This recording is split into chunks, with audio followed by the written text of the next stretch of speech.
my toys. Hey everybody, this is D Hunter bringing another action figure review. Today we're going to be looking at the Mattel Batman Missions Two-Face figure.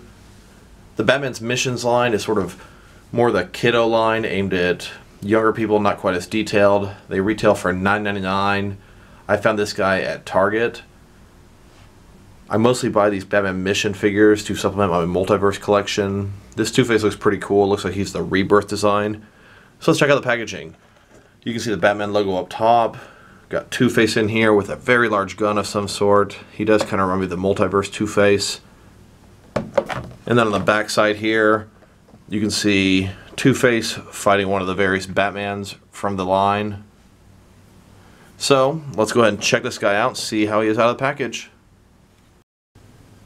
And of course I did get two of this guy, one to open and one to keep unopened so I can keep my complete collection of Batman Mission figures up to date. As you can see below, I have the entire line, both open and unopened. I always collect 6 and 7 inch Batman figures in the unopened package. So from the very top to the bottom, from left to right, we first got the Cannon Attack Batmobile. Next, the Batman and Robin vs. Bane 3-pack. I believe this will be the only multi-pack from this line. Next, we've got the two deluxe figures, the only two they've made so far. Air Power Batman and Air Power Joker. Next, we've got Air Power Batman and Batcycle. And then starts the basic line. All the rest of these figures are $9.99 basic variety. We've got Simply Batman, then Stealth Glider Batman, and then just Robin, the Joker, and Harley Quinn. Those there are the initial assortment when they first launched the line. Those are the ones they released. Next, Series 2 would be looking at Night Jumper Batman, and then Sonar Suit Batman, and then the Riddler and Batgirl. That was the second assortment they released. And the third assortment is out right now, and that includes Electro Power Batman, Nightwing, Bane, and Two-Face. If there's anybody I am missing from this collection, please post it below. I would be extremely interested to find out. Alright, well now we got this figure out of the package. Here he is with all of his accessories. He comes with one item, some kind of a rifle. Let's take a look at the figure. I think he looks pretty good. He has that sort of campy, completely straight line through his face. He's a little bit more gruesome than I would expect from this sort of kitty line. He looks very good. He's reminiscent of the Rebirth Two-Face from the Batman All-Star comic. Very similar to the Multiverse Two-Face that came out. I actually like this guy quite a bit. His tie is loose and it seems like it might be able to be removed with ease.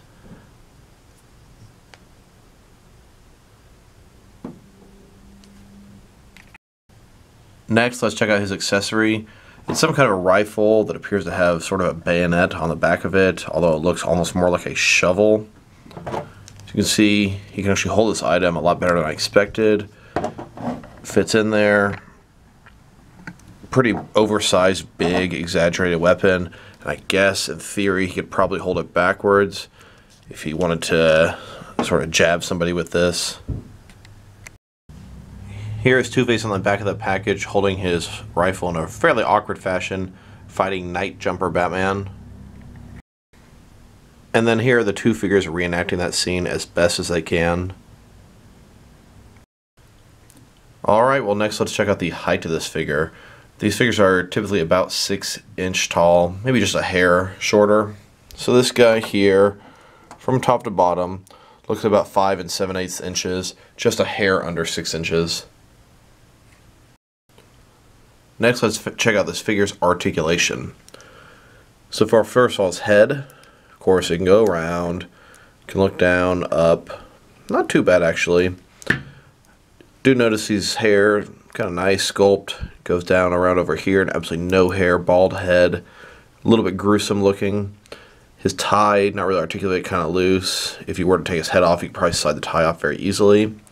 Shoulders go out about that far, not 90 degrees. Of course, around a ball joint, they can go up, around, out, etc. Single jointed elbows, they can go definitely 90 degrees. They also have a swivel. Of course, his wrist can go around, and it's hinged as well. Then he's got waist articulation. His legs do not go outward, they go forward about that far. And back, absolutely not at all. Single jointed knees. just about 90 degrees, and absolutely nothing below there.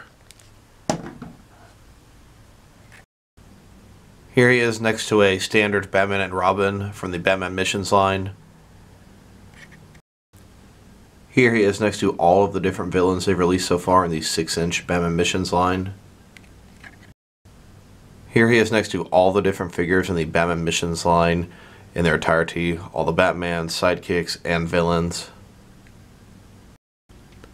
And then here's an aerial shot so you can better see Two-Face compared to the entire Batman Missions line.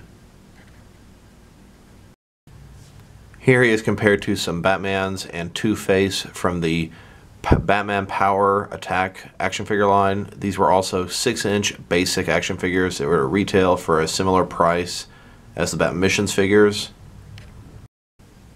Here he is compared to a couple of Batmans from the Total Heroes Batman line.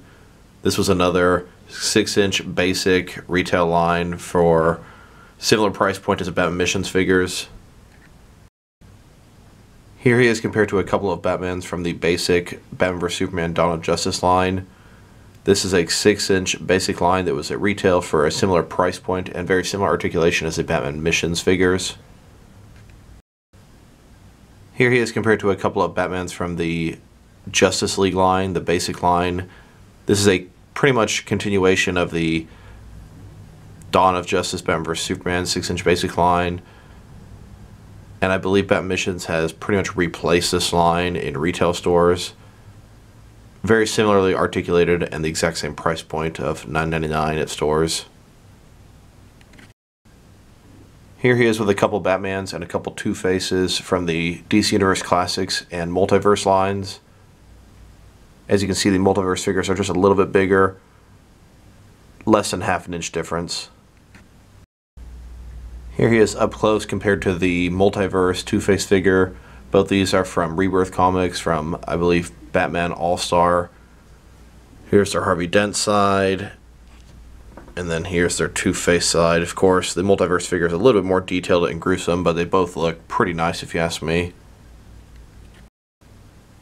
Here he is compared to some Harvey Dent figures. This is the Move Master Harvey Dent. This is a hand-painted prototype of the Dark Knight basic figures that was never actually truly released. And then here's the Mafex Harvey Dent. Here he is compared to all the different Two-Faces in my collection. These are all 6 and 7-inch Two-Faces except for the Dark Knight basic Two-Face I included in there as well. I sure don't have all the Two-Face figures. I know for sure at least there's a Mattel DC Superheroes black and white suit on the same sculpt as this guy that I do not have and is an absolutely wonderful figure I'd love to track down one day.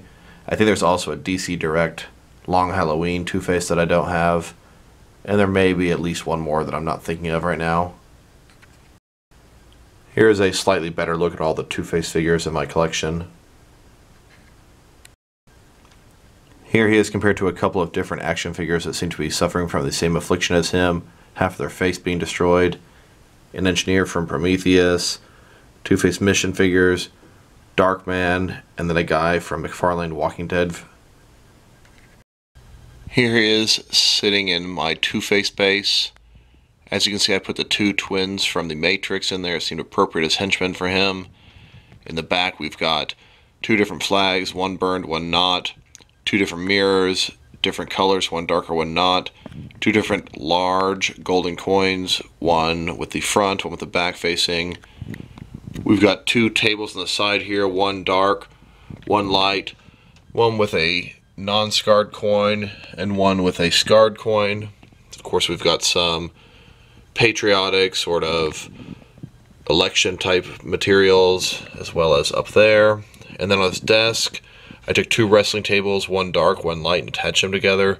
We've got some diamonds, a bunch of cash, a couple of vials, a bunch of different Two-Face weapons. And of course in the background we've got two X-Men figures I'm kind of using as sort of a sugar and spice type figure. They're the exact same mold, just one's dark and one's light. Seem to work out perfect for Two-Face. And don't forget we've got a wrestling chair, both light and dark on both sides. All in all, I must say I'm pretty fond of this figure.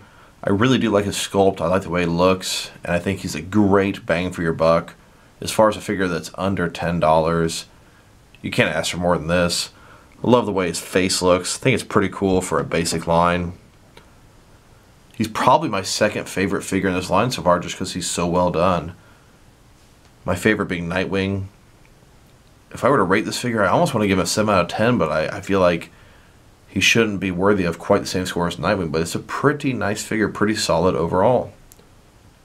So this is D Hunter. Thank you guys for watching this video. If you liked the video, press like below. If you want to see additional videos from me, press subscribe. If you have anything you want to say about the video, add it in the comments below. Once again, this is D Hunter. Thank you guys for watching. I'll talk to you guys real soon. And I wanted to say the next Two-Face figure that they're releasing in the 6 or 7 inch scale is going to be the Batman the Animated Series Two-Face from DC Collectibles. Should be due out in the next 2 or 3 months.